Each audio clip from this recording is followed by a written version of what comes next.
नमस्कार। इस नए विश्लेषण या कह लें एक्सप्लेनर में स्वागत है। आज हम एक बहुत ही गंभीर और बिल्कुल ताज़ा मुद्दे की गहराई में जाने वाले हैं और वो है विश्व स्वास्थ्य संगठन द्वारा घोषित इबोला आपातकाल। हमारा मकसद यहाँ कोई घबराहट फैलाना नहीं है, बल्कि सटीक और वैज्ञानिक जानकारी के जरिए खुद को तैयार करना है। तो चलिए बिना किसी देरी के शुरू करते हैं।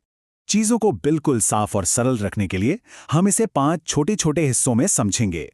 1 वैश्विक स्वास्थ्य आपातकाल की वर्तमान स्थिति, 2 बुंडीबुगियो स्ट्रेन का विज्ञान, 3 इसके वैश्विक फैलाव के जोखिम, 4 शुरुआती लक्षणों की पहचान और 5 सामुदायिक रोकथाम और सुरक्षा। पहला खंड है वैश्विक स्वास्थ्य आपातकाल। डेमोक्रेटिक रिपब्लिक ऑफ कॉन्गो और युगांडा में फिलहाल जो स्थिति है वो काफ़ी चिंताजनक है। आइए ज़रा बड़े पैमाने पर समझते हैं कि आखिर चल क्या रहा है। लगभग 395। ये महज कोई मामूली आंकड़ा नहीं है। ये उन संदिग्ध मामलों की तादाद है जो डेमोक्रेटिक रिपब्लिक ऑफ कॉन्गो और युगांडा में बहुत तेजी से बढ़ रहे हैं। और दुख की बात है कि इसमें कई जानें भी जा चुकी हैं। इसी चीज ने पूरी दुनिया को अलर्ट मोड पर ला दिया है। जैसा कि WHO के महानिदेशक डॉक्टर टेड्रोस ने बिल्कुल स्पष्ट शब्दों में कहा है कि बुंडीबुगियो वायरस के कारण होने वाली इबोला बीमारी अब अंतर्राष्ट्रीय चिंता का एक सार्वजनिक स्वास्थ्य आपातकाल बन चुका है। पर यहां एक बात साफ कर देना जरूरी है, ये एक इमरजेंसी है, कोई महामारी या पेंडेमिक नहीं। इन दोनों में बहुत बड़ा फर्क होता है। अब जैसे ही हम किसी नए आउटब्रेक के बारे में सुनते हैं तो दिमाग सीधा कोविड-19 के दिनों में चला जाता है। लेकिन राहत की बात यह है कि इबोला हवा से नहीं फैलता। कोविड के बिल्कुल विपरीत इबोला तभी फैलता है जब कोई व्यक्ति किसी संक्रमित व्यक्ति के शारीरिक तरल पदार्थों के सीधी संपर्क में आता है। तो बिना बात की घबराहट से बचना ही सबसे बेहतर है। आइए अब अपने दूसरे खंड की ओर बढ़ते हैं, बुंडीबुगियो स्ट्रेन के अंदर। ये स्ट्रेन इतना खतरनाक क्यों माना जा रहा है? जरा इसके बायोलॉजिकल मैकेनिज्म को डिकोड करते हैं। देखिए, आमतौर पर इबोला के जहरे स्ट्रेन के लिए इरवेबो जैसी FDA अप्रूव्ड वैक्सीन्स मौजूद हैं। लेकिन अभी जिस बुंडीबुगियो स्ट्रेन ने कहर बरपाया है वो एक बेहद दुर्लभ वेरिएंट है। सबसे बड़ी समस्या ये है कि इसके लिए अभी तक कोई भी अप्रूव्ड वैक्सीन या सटीक इलाज उपलब्ध नहीं है। और यही बात इस मौजूदा स्थिति को इतना गंभीर बनाती है। तो आखिर ये वायरस शरीर के अंदर करता क्या है? सबसे पहले ये सीधे हमारे इम्यून सेल्स यानी प्रतिरक्षा कोशिकाओं को निशाना बनाता है। उसके बाद ये रक्त वाहिकाओं और लिवर पर हमला करता है। इससे ब्लड क्लॉटिंग यानी खून के थक्के जमने की प्रक्रिया पूरी तरह बिगड़ जाती है और नतीजा शरीर में पानी की भारी कमी होने लगती है और एक एक करके शरीर के अंग काम करना बंद कर देते हैं। यही वजह है कि इसमें मृत्यु दर इतनी ज्यादा होती है। अब आप सोचेंगे कि जब कोई इलाज ही नहीं है तो किया क्या जाए? तो सुनिए, उम्मीद अभी खत्म नहीं हुई है। सपोर्टिव केयर इस स्थिति में एक गेम चेंजर साबित होती है।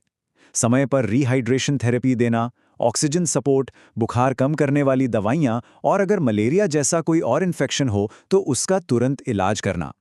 ये कुछ ऐसे कदम हैं जो मरीज की जान बचने के चांसेस को कई गुना बढ़ा देते हैं। चलिए अब इसके बायोलॉजिकल मैकेनिज्म से बाहर निकलते हैं और इसके फैलने के तरीकों पर बात करते हैं। तीसरा खंड है वैश्विक ट्रांसमिशन जोखिमों का पता लगाना।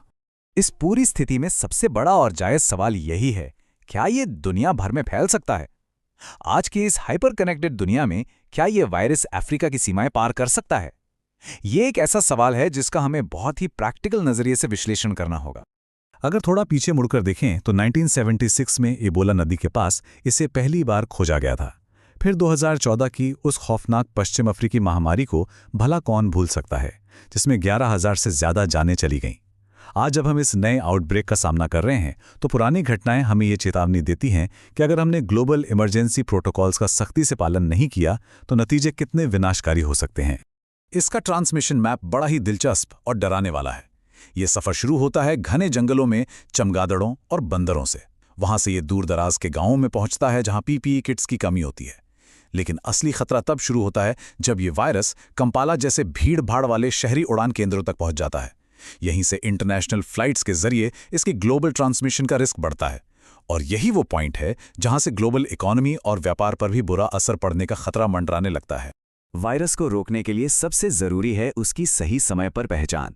हमारा चौथा खंड इसी पर है, प्रारंभिक चेतावनी लक्षणों की पहचान। एक बहुत ही काम की बात, वायरस के संपर्क में आने के बाद 2 से 21 दिनों का एक इंक्यूबेशन पीरियड होता है, जिसमें मरीज बिल्कुल नॉर्मल दिखता है और कोई लक्षण नहीं होते। सबसे बड़ी राहत यह है कि जब तक लक्षण दिखने शुरू नहीं होते, तब तक मरीज से किसी और को संक्रमण नहीं फैल सकता। शुरुआती पहचान के लिए ये एक बहुत ही क्रिटिकल जानकारी है। इसके लक्षणों को याद रखने का एक बड़ा ही सिंपल विजुअल तरीका है। इसे सूखे और गीले लक्षणों में बांट लें। शुरुआती सूखे लक्षणों में अचानक तेज बुखार आना, सिर दर्द और भयंकर थकान शामिल है। लेकिन कुछ समय बाद जब गीला चरण आता है तो स्थिति सीरियस हो जाती है, जैसे उल्टी, दस्त और शरीर के अंदर या बाहर से खून बहना। इन लक्षणों को तुरंत पहचानकर हम सही समय पर मेडिकल मदद ले सकते हैं। अब आते हैं इस एक्सप्लेनर के सबसे सशक्त और सबसे जरूरी हिस्से पर। 5वां खंड, सामुदायिक रोकथाम और सुरक्षा। एक तरह से ये हम सभी के लिए एक पब्लिक हेल्थ ट्यूटोरियल है। खास तौर पे शहरी इलाकों में इस वायरस को फैलने से रोकने का एक ही मास्टर प्लान है: सख्त आइसोलेशन। बीमार को तुरंत स्वस्थ लोगों से अलग करना, उन्हें स्पेशल ट्रीटमेंट सेंटर भेजना और उनके संपर्क में आए हर शख्स की 21 दिनों तक कड़ी निगरानी करना। इसके साथ ही हमारे हेल्थ के वर्कर्स का फुल प्रोटेक्टिव इक्विपमेंट पहनना तो बिल्कुल समझौता न करने वाली बात है। ये थोड़ा इमोशनल और संवेदनशील टॉपिक है, लेकिन इसे नज़रअंदाज नहीं किया जा सकता। सुरक्षित दफन प्रथाएं।